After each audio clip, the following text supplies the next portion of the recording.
ورځ مزدوري او شپې د کور چوکیداره کومه د مرګي یاره را سره شوه امن سر وخړو او پس د ماښام د دیدنونو هیلې نیلې شولې پس د ماښام د دیدنونو هیلې نیلې شولې جانانه ګرانه ګزاره شوه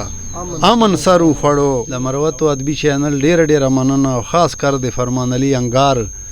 چې د مروتو د سیمې د ادب ستورو نه چې دا همیشه د لپاره دا کوشش چې دنیا سره نورو قومو سره تعارف کړو د یو جهان مننه بس د دوی په فرمایش باندې چو شعرونه یاری نه کړم له یارانو مې توبه ده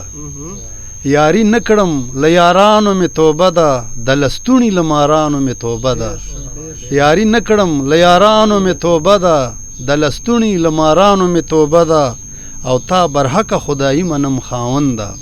تا برحقه خدایي منم خاونده خو د ځمکې له خدایانو مې توبه ده تا برحقه خدایي منم خاونده خو د ځمکې له خدایانو مې توبه ده د کنګري غوندې دې نیسي پیشولینه د کنګري غوندې دې نیسي پیشولینه توف له داسې حاسدانو مې توبه ده او د خپل حسن کاروبار کوي انوره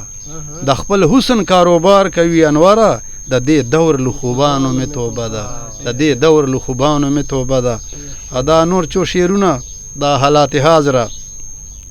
د مایوسی فضا خوره شوه امن سر وخړو د مایوسی فضا خوره شوه امن سر وخړو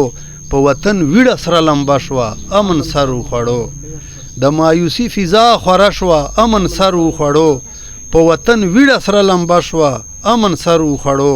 او ورځ مزدوري او شپې د کور چوکیداره کومه ورځ مزدوري او شپې د کور چوکیداره کومه د مرګي یاره را سره شوه امن سر وخړو او پس د ماښام د دیدنونو هیلې نیلې شولې پس د ماښام د دیدنونو هیلې نیلې شولې جانانه ګرانه ګزاره شوه امن سر وخړو او هغه مدام چې یو تر بله زارېدلو سره انګار صاحب